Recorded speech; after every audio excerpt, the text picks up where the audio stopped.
What's going on, ladies?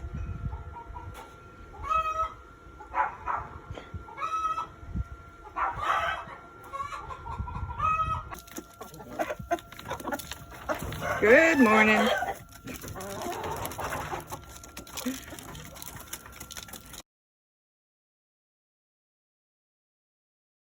Hey, Puss, what are you doing? What are you doing up there? Huh? What you doing?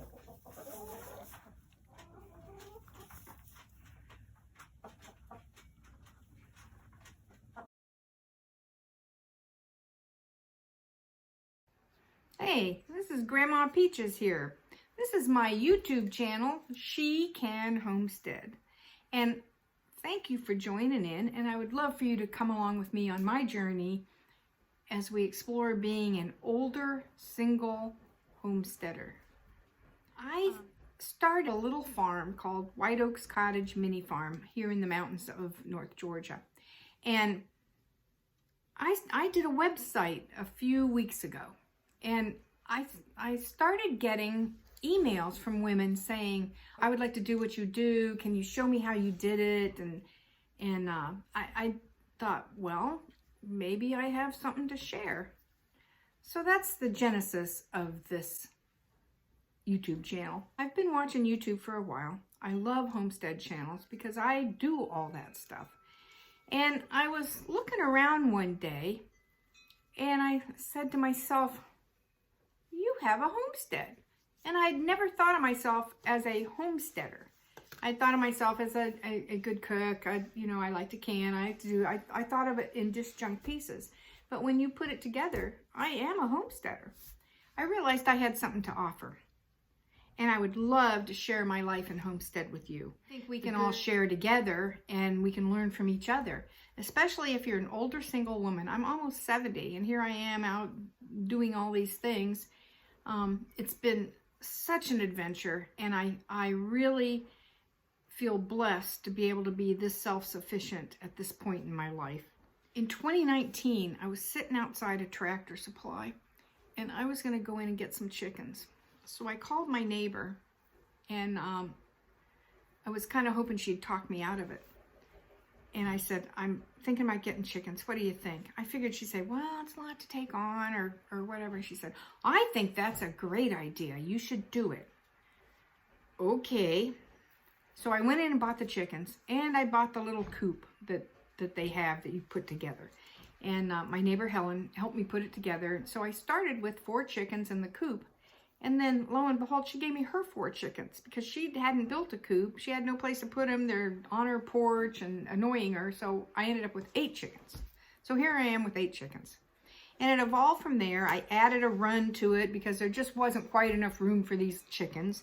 And then it went to a hoop house. I actually put a fence around it. So now it was a 12 by 30 foot enclosure with PVC, and then I engineered a tarp over the top, a big tarp, and it was too long, so I rolled it up at the bottom on the other side. The intent was to be able to roll it up in good weather.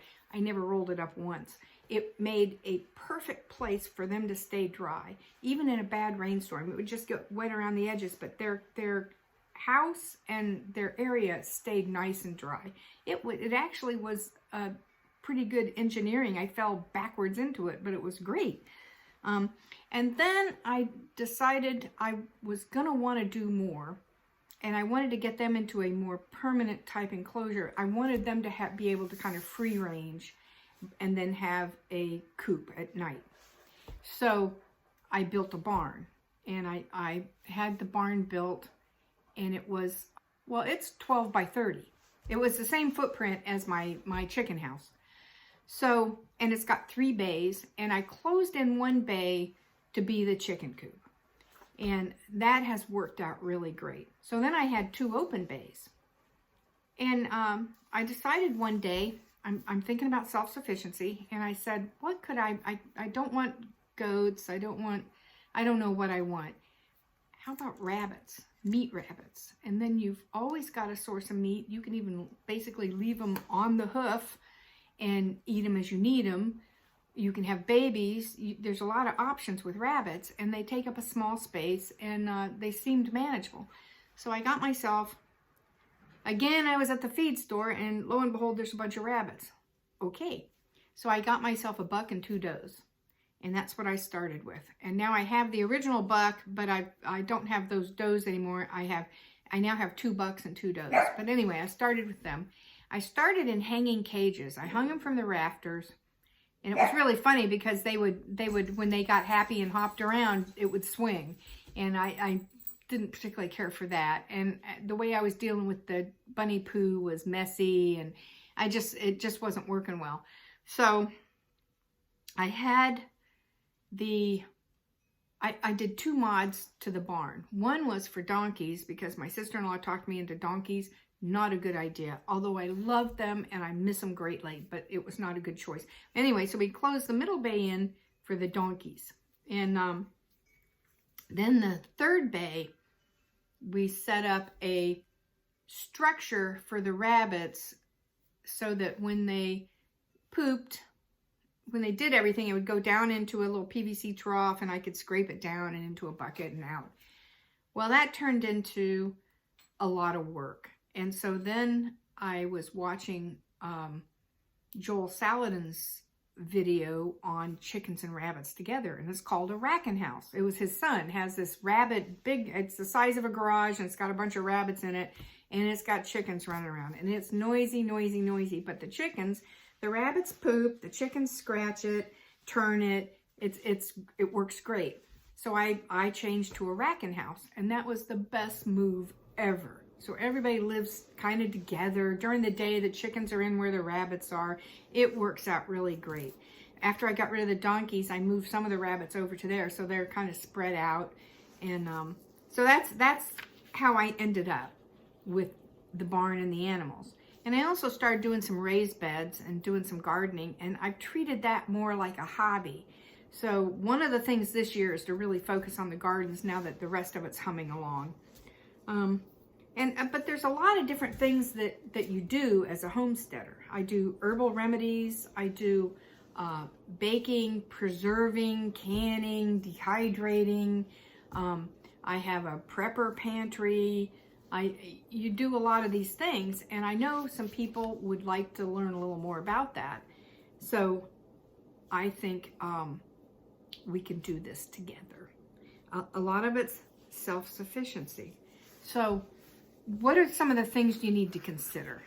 So we need to think about being an older homesteader. What are the things I worry about? My physical space.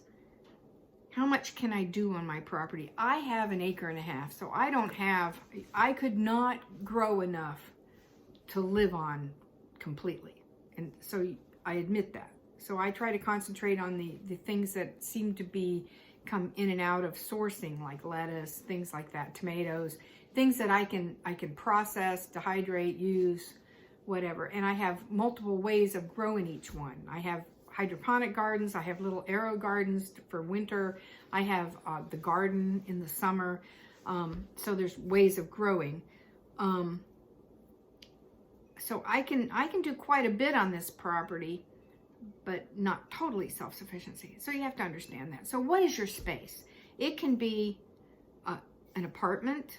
It could be a home in a neighborhood. It can be a small thing like mine, 1.5 acres. It could be a full-on homestead. Homesteading's an attitude of self-sufficiency. You do what you can with what you have to make yourself as self-sufficient as possible. So what do you want to do? Garden? Livestock? What kind of livestock can you have? Where can you do your gardens? I've seen people on YouTube and elsewhere that their whole front yard is edible gardens, and it looks nice, but they're edibles. I've seen people do their whole backyard in raised beds. I've seen, you've seen full-on farms. The options are endless. I have 3 tower gardens, hydroponic gardens, and they each one, if you maximize them through the year and do your replantings and keep them up, they're the equivalent of 1/3 of an acre of land, each one. So you can do a lot. There's a lot of options for how you want to do things. So you want to say, how much can I do? What can I do on my space? What do I do first? Gardens, livestock, what kind of animals can you have? My nickname for my little tagline for my farm is, the farm is small and the animals are tiny. I don't do any large animals. If you can, awesome. If you can't, small animals are an option. You can do chickens, you can do quail, you can do rabbits, you can do, there's a lot of different things, and there's a lot of products that come from these animals. So and it becomes kind of symbiotic, because that bunny poo is awesome on your garden, straight on. So, and donkey poo was good too. So, except that Timothy started growing up, but that's another story. And then what else do you want to do? What are the other skills that you can develop, want to develop, and are going to be able to do on your homestead? That's some things to consider. And the next thing is your health and your physical ability. How much can you do? I've got issues with hand strength. I've got issues. I fell last year and broke my back, and it healed up nicely. But still, I can't lift more than 20 to 25. 25 is my absolute limit on lifting, and I got to be careful and lift with my legs and, you know, whatever. But I can't move 50-pound bags of feed anymore, so I got to depend on somebody. Do you have somebody you can depend on in terms of support and friends and fellow homesteaders? I have my neighbor up the hill. She has a farm. She butchers my rabbits, and her son comes down anytime I have bags of feed and moves them. And then when I have some kind of hard labor to do, he comes down and helps me with it. And I pay him. But that's one of my supports. My other support was I actually put out on the app Nextdoor and said, I'm looking for a handyman. Somebody, I'm going to pay so much an hour. I need somebody that can do some work that I can't do. Well, I met this guy, this gentleman, and Lou, and he's built his own barn. He's good with woodworking. He's you know, he helps me with stuff. I had rats had caused a cave-in. I had rats. That's a whole nother story. He helped me get that filled back in, and we found a rat and it got rid of it. And you know, of course, if there's one rat, there's more. But anyway, this one had tunneled. Anyway, he does that type of stuff. He will do anything I need help with. He will help me do. He's going to help me with expanding my gardens this year. I want to change how I'm collecting the rainwater so that I can use it in my garden better. Anyway, he's awesome. So I found somebody, and you know, a lot of people have a lot of homesteads, especially if there's a couple on the homestead. You have the ability to do a division of labor, where when you're a single homesteader, it's all on you. So I'm always behind, but there's always inside work to do. There's always outside work to do. So having somebody, even if I have to pay them, it helps. So what are you going to do to make sure you can get everything done, that you have the strength and the skills to get things done? Do you have somebody you can hire, lean on? I have friends, they'll help too, but sometimes it's harder to get friends to do things than somebody you're paying. So I do have friends though that do things like changing light bulbs that are too tall for me and things like that. So who do you have? How much can you do? And can you get and or afford help? Another thing is, how long can you do this? I've set a goal to do this until I'm 80 and then reassess. So I did a 10-year goal. And of course, things can change in the meantime. You can get sick. You can, you know, there are life changes that happen. And I understand that, but I did set a goal, and I think I've got 10 good years in me before I say this is just too much. I don't know. And maybe I get there and it's still not too much. I don't have any large animals. Once I got rid of the donkeys, the large animals were gone. And then your finances. Animals are a commitment. And back to those donkeys, they were expensive. The best thing I did was rehome the donkeys because I couldn't afford to keep those donkeys. But animals are a commitment. Feed costs, there's always, you know, treats or something. There's treatments, there's medications, there's a lot of things you got to worry about with animals. Now, my animals, my chickens and rabbits, there's no vet involved because nobody up here deals with rabbits or chickens. You don't take them to the vet. You deal with it, and they either live or they don't. But there's vet bills, and there's all kinds of considerations when you have animals. Deworming, what are the things you're going to need to have on hand in a first aid kit, and can you afford to do that? And the other is tools, maintenance, upgrades, the things that you need on your farm to do your work. Now, I had a neighbor I would hire to do things. And last year, every time he came over with a tool, I looked at it and I said, I need that one. So I'd go buy one. I did Ryobi, so the batteries are interchangeable. And I acquired tools last year so that when something happens, most of the time I can handle it myself. I had a tree fall on my fence. I had to have the fence repaired, but I was able to chop the tree myself just to get it off the fence. I didn't completely chop it up. Me and hand tools, I'm not sure with saws, so I'm an accident waiting to happen most of the time.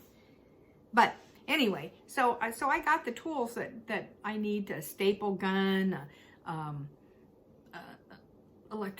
battery operated fan to cool the bunnies, a weed whacker, a limb thing to chop down the limb, a small chainsaw, a skill saw, all those things. I ended up getting those so I can try things myself, and with help sometimes, but I can do it myself. But you need to know how are you going to maintain stuff. So, and then what skills do you have? I had when I was actively prepping the last few years, even way back, I said, what's my skill set? Well, I'm a retired aerospace engineer. My skills are PowerPoint and doing meetings and telling engineers what to do. Not really good if we ever get in a situation where you're having to depend on your skills to survive. So I said, what could I do? Well, I was doing herbals. So I took herbal courses. I got the herbal certification. And I said, I will be the Appalachian Mountain Witch. I'll be the one with the herbal remedies. I also stockpiled a lot of medical supplies, gauze, Band-Aids, lidocaine. I stockpiled a bunch of stuff where I can have the stuff if it needs to be used. I won't be the one doing it necessarily, but I have them. So I want to be the resource for medical issues and for herbal remedies and helping people that way. I think that's a skill. So I said I will focus on some of that. I also can and dehydrate, and so food, cooking from your preps, canning, dehydrating, all that stuff is a skill. And a lot of people don't have that skill. And especially today, people are using Hungryroot and all those different food delivery apps. They don't even know how to buy the food at the grocery store, how to plan a menu, how to follow a recipe. So that's going to be important. And having food is important. So I stockpiled for more than just me because I don't know who else I'm going to be helping. But that's important consideration. So those are some of the skills. And sewing. I quilt, I sew.